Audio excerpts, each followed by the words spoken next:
Tu mai awa, tu mai moana, ko koe takahia no atia ea. Tu pea nuku, tu pea rangi, whatiki runga, whatiki raro uruma, ranga ranga pera hokira, taku manunu ina tāne katata, atu ki roto nuku ngā ere. So there's been a series of heke, of migrations, beginning, I guess with the Kurahopo people coming here, and ending with Rangi established in the Wairarapa, and then the Kahungunu people coming, migrating here, and then the heke of our people to Mahia Peninsula when they were being invaded by West Coast iwi in the 1820s, which is where Te Heke Rangatira gets its name, and then of course the heke of our Wairarapa people to Pauakani.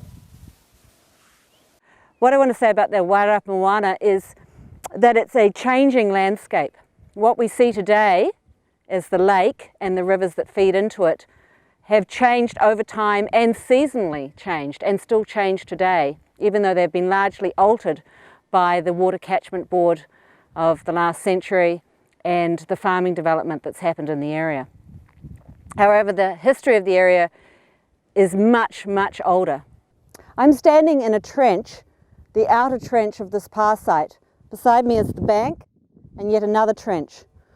These were used to fortify this location against enemies. These trenches possibly were adapted in the historic period after about 1820 for gunfighting. So people would have been in these when they were used for gunfighting. But when if they were used without guns, pre-European, then the engagement would have happened from on top. All right, what we're looking at here is a series of kumara pits. These pits, this one particularly is about 2 by 3 metres, and this would have been used for the storage of kumara, possibly potatoes in the historic period. We're standing on the edge of the ridge here. This works as a natural escarpment to the fortification. So nothing needs to be built here really except a palisade wall at the top of the pā. This is on the outside of the pā, of course, but further back you'll see it where the palisades would have been. So any enemy incursions that are coming up this way are going to be defeated by this hill slope. This pā site is located in a strategic position. It is at the edge of the Wairarapa Moana on the ridges that run around this large area. It's not going to be flooded. It's got a clear line of vision as we see at the moment, and possibly it would have had the same line of vision in the prehistory period before the Europeans. It can actually see over to Battery Hill, which is another pā site, at a higher elevation. So messages could be sent in terms of fire from one site to the other. This swamp area that we have just below us here probably extended all the way round and in front of this pā site below the escarpment. The swamp's also significant because it's a food basket. It's absolutely full of waterfowl for hunting. There will be food in there in terms of the plant material, in terms of the rapo for working on making the houses. So this was the focus of the argument, was whether this land should remain wet at certain times of the year, which would assist the harvesting of tuna, or whether it would be something that needed to be controlled, managed and made suitable for pastoral farming.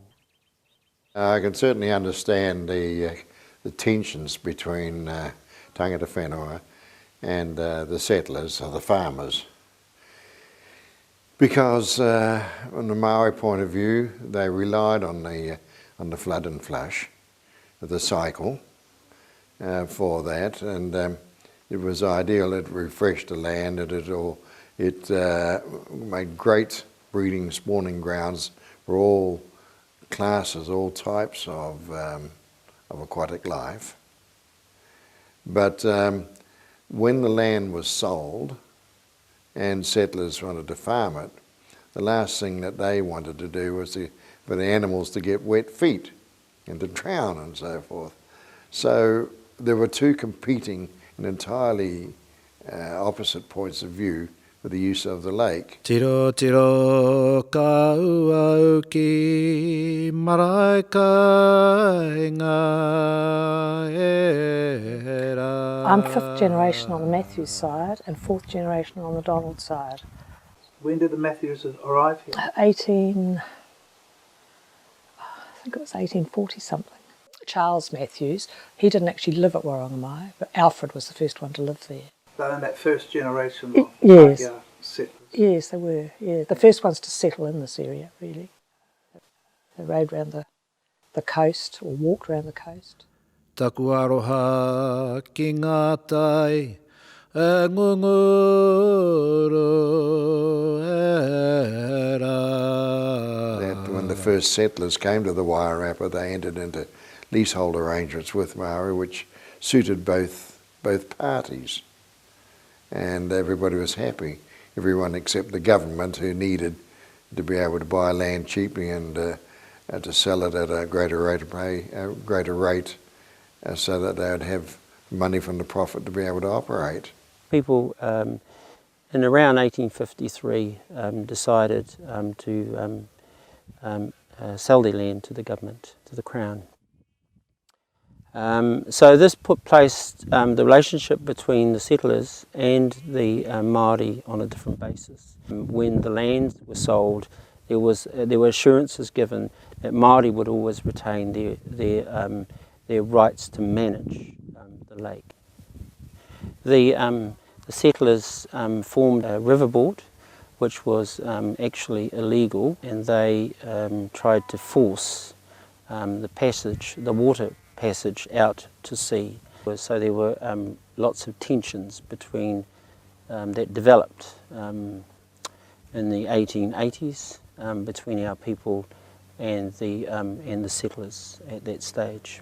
On the Donald side, they were always very involved in the lake openings. As a small child, I can remember my father, who was on what was then called the river board, going round to Lake Ferry to help with lake openings. One of my ancestors in particular, Piripi Te Māori, who stood against the loss of mana of Māori over the lake, and he fought actually to his death to try and retain control of Wairarapa Moana. Rapa rapa o nā ka nohi ko Wairarapa ko te karua te ika e. Re tonu ko te mihi mai ngā rā o kupe mai hauari ki mai tūpai whare mai ko hunu i tuhirangi mai I aorangi. Me te taumata o re mutaka mai ngā uri karanga o ngā tihine waka ei. I can recall quite vividly occasions when we went eeling.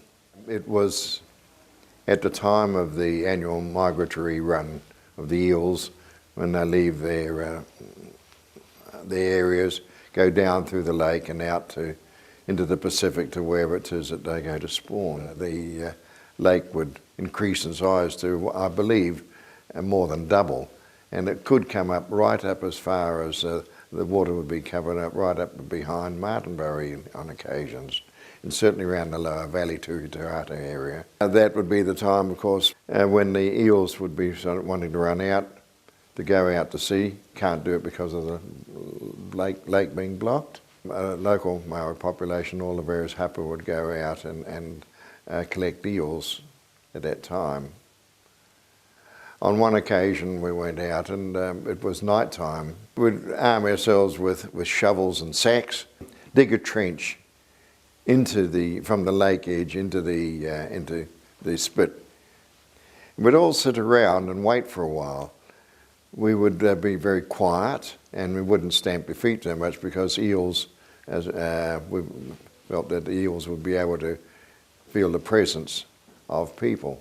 Once the eels went into the trench, probably it's getting closer to the sea, then we'd all take our station. Somebody would block off the trench, and then people would flick out the eels that were left as the water receded within the trench. Eventually, at high tide, and some big rollers came, surf came in, it would actually go over these spits, and some of the water would go down and hit the lake. Once that salt water hit the lake, there was an absolute frenzy of eels. It was all boiling, and it was an amazing sort of thing, even in the dark. You could not walk in the area that we were in without touching or treading on or anything over eels. It was just a mass, a seething mass of eels. But most of them went down to Kohanui Pa, and they were pas those days, and marae was only one small part of it. And they were, a lot of them were dried. They dried them on the, sun-dried, usually hung them on the fences.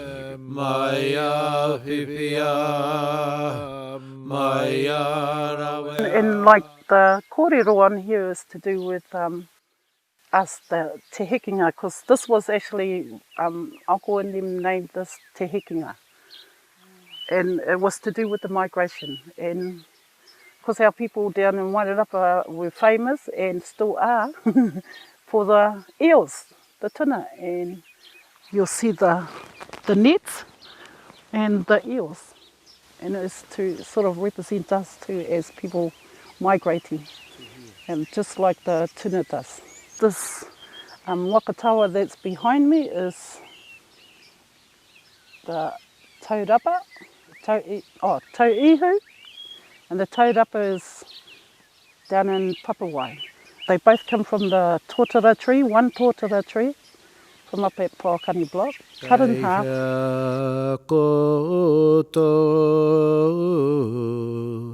Engaro nei ate iwi era.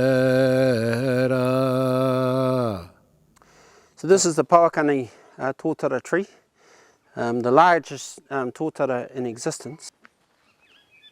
And it was discovered here in the period when the surrounding forest area was being cleared. Of course, the tōtara is the tree that Te Heke Rangatira comes from. So it has real significance to us as a people. Heri te mai, ki te iwi, e ngongoro nā nei. Paokani block was given to the Wairarapa Maoris in exchange for the Wairarapa Lake. And in the early days, around about the 1930s, I suppose, quite a few Maori people went up to Mangakino, Paokani it was called. We didn't know, it wasn't called Mangakino then, it was called the Kaua Paokani block, or Paokani. And they had a look at the land, and a chap who was a Maori farmer who was pretty well briefed in good land and bad land. He was old Jack Matthews, from Greytown. He said, it's a dead cow. He came back to us and said, if you go up there, you're going to work hard. He said, because you'll lose a lot of cows.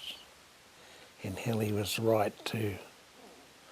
In those days, real hard farming, country just broken in. lacking nutrients and all sorts of stuff, but had a lot of stock losses through the fact that it was just raw country. Everybody struggled in those days.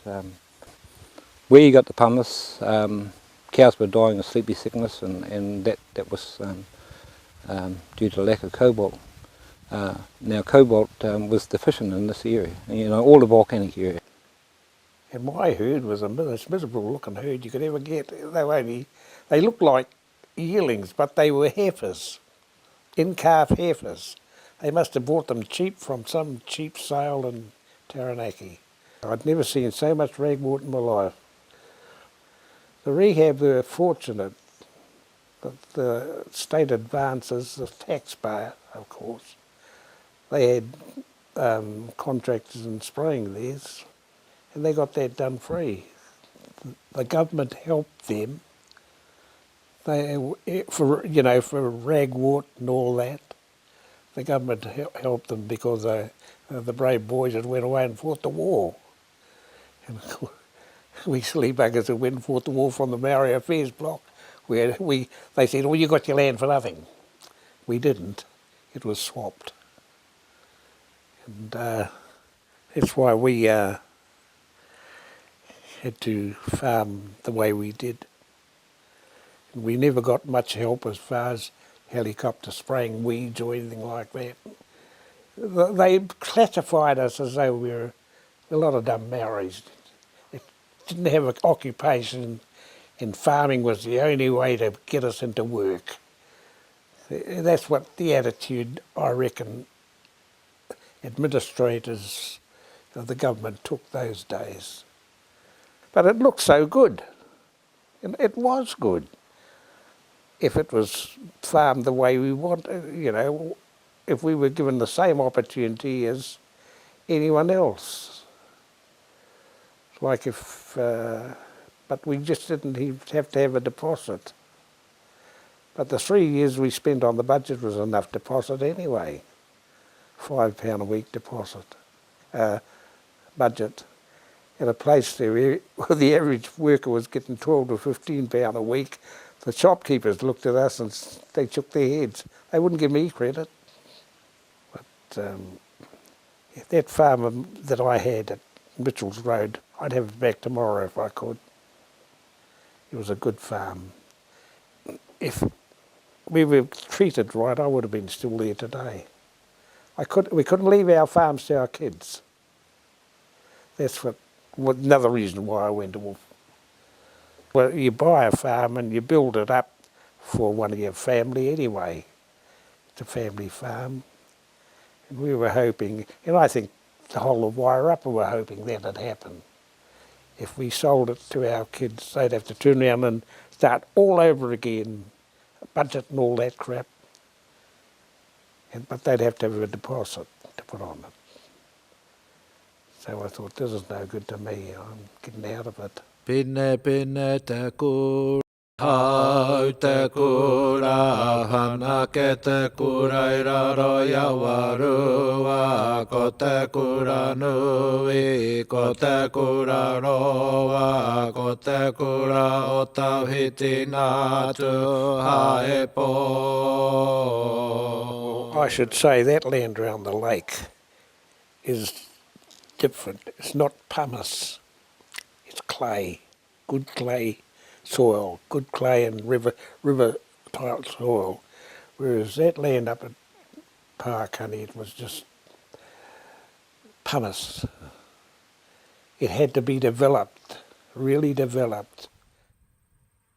We originally from the Wairarapa. We come up, well Dad come up earlier in 51 I think it was. He settled a sheep and beef farm. I think about 600 acres. We were running 2,000 sheep and 100 Angus cattle. What I remember is there was a lot of community, we're all related, everybody here was related, and there was a lot of community gatherings, they had community halls, they all used to play, they were all good musicians, and they used to rally every week, at somebody's hay barn or Uncle Albie's across the road. He had a hay barn down the bottom which had a timber floor that they used to rally in, and the community halls in town. But there it was like, you know, we're all one big family. But you can imagine, there were 30 dairy farms here, and 2 big sheep and beef blocks, 2 small blocks, sheep and beef, Uncle Mash and our block. The number of people that come up here to work, and it was, you know, the whole of the hapu come out to work. All the working force come up here. You know, every farm of the 30 dairy farms was an owner. You know, and the sheep and beef, 2 sheep and beef blocks were owners. Well, what I can say is our family lived Pauakani. You know, they were Pauakani. You know, Dad would go to the meetings down the Wairarapa and would spend all that night talking about it, and all the next day talking about it. We just lived the Pauakani life. For me, when I was young, I knew Pauakani was up on the farm, or the tangis was held up on the farm. I never knew, we knew town, but everything was up on the farms. Yeah. Marquees, tents, and my upbringing as a little girl was total black. And then the farms was cool. The taumos and all that, and hearing mum and the uncles talking about their games playing in taumo, well, we didn't know it was a taumo, it was our playing area. Yeah, all up on the farms here. Ka reira ka poroporo ākia ke rātau, kōrero ke rātau nā ahuatanga. Ki te pā, ki te ahu whenua, te mai nei te ahu whenua. Ki runga nā tikanga, runga nā kaupapa. He hana mea, kei te whai ati nei tātou, he oranga mo tātou i iwi Māori. I runga te ahuatanga, he ke mai nā kāwai tikanga o tātou tīpuna. I runga te taha whakapapa ki te whenua. Nō reira, kaua takahi te mana te whenua. Ma te whenua, ka whiwhi tātou te mana, ka ngaro te mana, ka ngaro te whenua. The Committee of Management in 85 advertised for a general manager with specific duties to examine the properties and create a farming regime that will change the present farming system so as the land can be more productive. I rapidly came to the conclusion that if the farms were brought under one single control, then its management could be planned better, and its land use plan to complement that. That is, we'd engage share mokas and upgrade the farms, amalgamate the dairy farms to viable units, and that actually happened. We were able to sell in block numbers large numbers of bull beef. So although dairy prices were suppressed, milk was being poured down the drain. It was offset by the good prices we received for the beef, bull beef. And from the period 87, right through to the early 90s, it was very successful. There was a lot of hard work went on before we came there, and getting those farms up to that point, even in the early 80s, was a real struggle. We also had farm discussion groups with everybody involved, all the farm managers and share milkers, and trying to get the pasture production. There's a huge problem with the weeds and with the brown top infestation all over the place. So we had to get that right and decided on a cropping regime, and dairy farms had maybe some crops and they turned over their farms like that. All of those pastures had to be, turned into good producing pasture. And we converted walk-throughs to herringbones, and put in 16, 18, 20, up to 30 sets of cups in some of them, and then went on to 50 sets on some of the bigger herds. that were milking 800 cows or more. So that was a big job, rebuilding all those cow sheds. And the other thing is that I was pleased that the Polokani people participated in the whole operation at the trustees level and then on the on-farm hands-on operation of the whole body corporate system. And today it's a big producer of a valued product for the economy of New Zealand. And I suppose in some way I feel that we had pioneered this new enterprise. Tēnei te tira hou, tēnei harama e nei, ko te umurangi nā te whatui a pete nā mai a tama ki te tai au nei. Yes, it's so changeable. It can be a raging inferno one day and it can be like glass another. It's has many moods, and I think it's taken quite a few lives. The lake, people take it too cheaply because it is so shallow, but it can be very dangerous. Although it is more controlled, the lake still has the last say. He ware no taua e hika i kona no te mea I ara ko ngā tauranga ki roto o Pakitara e nā o kau e waiho ai. Māori have had very little, if any, say over the control and management of the lake. It's now full up with nutrients. It's polluted. It's full of exotic fish. It is dying, and if any of that is to be turned around, it's going to take a huge effort on the part of everybody, including all those responsible for managing the lake, and working with Māori, working with iwi to achieve something better than what it is now. My wish is the wish of, firstly, that there be some restoration of the health of the lake.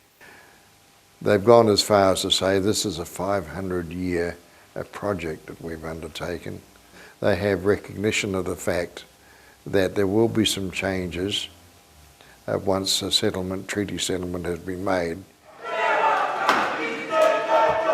It's fitting that a waka that started off life in Wairarapa Moana has come back so that people can see it's a link between the past and the present.